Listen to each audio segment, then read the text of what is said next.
How did the kid from your school die? Group of kids got skunk drunk and decided to take a ride down a notoriously winding road.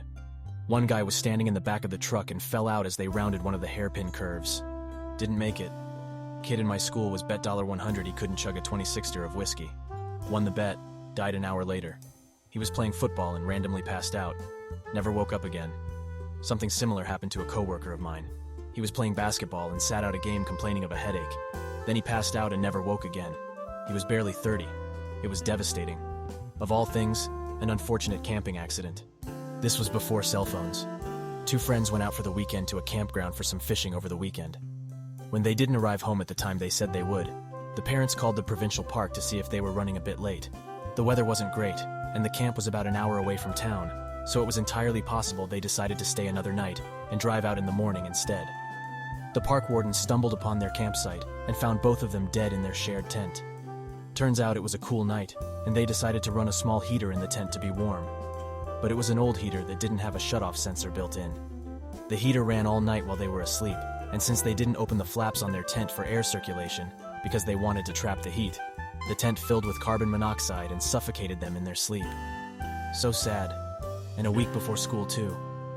I've seen a lot of death in my line of work. I used to be a forensic investigator. I've seen every way to turn a person into pink goo or burned crisps. The CO poisoning cases always get me though. Just a life interrupted and ended. Everything is all there like normal, but there's dead people there. The CO cases bother me much more than fire cases or meat crayons. There was a story in Australia a few years ago. Two young boys died in their sleep. The mother was suspected to have killed them. Her ex-husband, the boy's father, stood by her saying she would never harm the boys. She ended up in hospital from CO poisoning as she was still staying in the house. It was a faulty heater that was slowly killing them. The boys died first because their bodies were much smaller. The mum survived. Her and her ex-husband do a lot of campaigning about getting old heaters tested. Truly awful story. Terrible story, but so great to hear they found a way to make a difference. Grade school, rainy day. Bell rang and little girl panicked about being late, ran out in front of a school bus. I saw it happen. I would literally be unable to sleep for months. I remember more about the rest of the day at school actually. Classes went on like nothing happened, except all the window shades got pulled down. None of the kids even attempted to sneak a peek out the window despite the fact that many of them didn't know what had happened because they were already in the building. Just sensed something probably. Unlike today where parents would be informed right away, counseling offered, kids getting at least need-to-know info, there was nothing. I'm guessing parents got some kind of communication, but if my folks sat me down, I don't remember that. That was 1969. About 20 years ago, I had one of those chance encounters where you figure out you had some shared experience a million years ago, and this individual was a couple of years older than me, but also a student at that school. He had exactly the same memory as I described it above. Awful stuff. Thanks everyone for asking. Grade 5. He was playing with his little brother when they found their dad's duty pistol. Little brother shot him right between the eyes. Can't imagine how the little brother feels. Was about 50 years ago. Something similar happened in my hometown. Two young twins aged 4 found their dad's gun. One shot the other and was killed. From what I heard, the kid was shot in the chest, and he watched as his brother cried and cried before he died. Can't imagine the trauma he will have for the rest of his life. Playing along a fast-moving creek deep in the woods. First teen gets pulled under really fast. Second one immediately runs and dives in to find him. A minute later, first teen comes back up on the other side, exhausted but thankfully unhurt. Guy who went in to find him was not coming back up. Was in the days before cell phones. Had to run a good mile back up the trail, hop in the car, drive to the nearby park ranger office, East Texas Big Thicket area, and report get help, along with guide rescuers. Took about 30 minutes total to get back out there to the accident. Still no sign of him.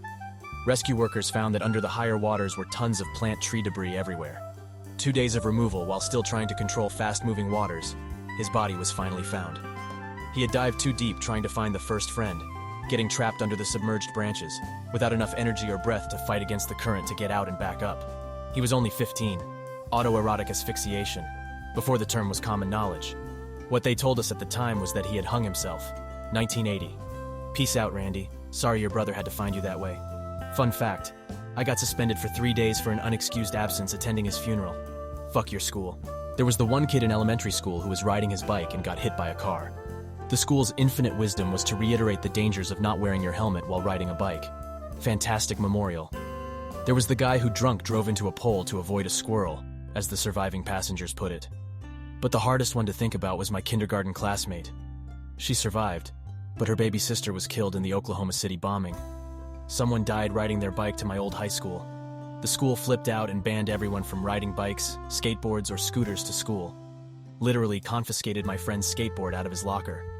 260Z wrapped around a tree 20 feet up in the air after running off an embankment going over 100 miles per hour. Front and rear bumpers on passenger side were touching. They used 2 tow trucks to get the car to slide down the tree. Needless to say, closed casket funeral.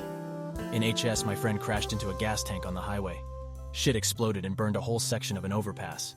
They only identified her by her teeth. Her brother posted on Facebook describing his mom's screams, and although I didn't hear them, I still think about that post. It was about 15 years ago.